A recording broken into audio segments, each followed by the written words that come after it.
Magandang araw sa ating lahat.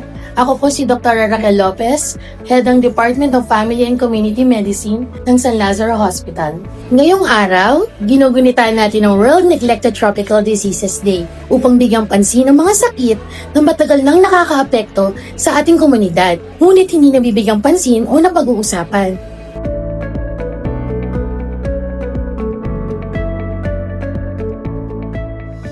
Hindi na dapat neglected para tayo ay protected. Isang paalala para sa World Neglected Tropical Disease Day. Ang Pilipinas ay nahaharap sa malalaking hamon sa ilang neglected tropical diseases o NTDs.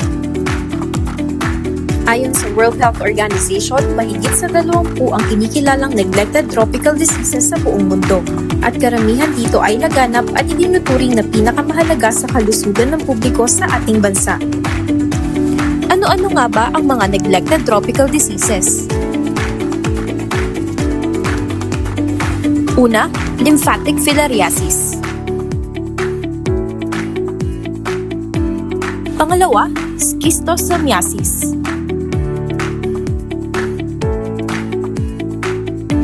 Pangatlo, soil-transmitted helminthiasis. Ika-apat, foodborne trematodiasis. Ika-5, rabies.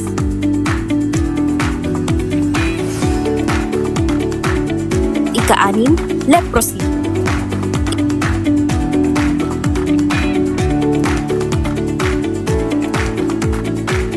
Ika-7, dengue at chikungunya. Ika-8, scabies.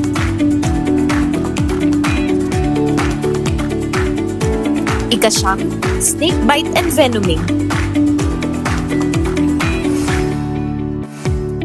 Pang-10, yos, ang tinatawag na bakataw o tabukaw. At ika-11, teniasis o cysticercosis.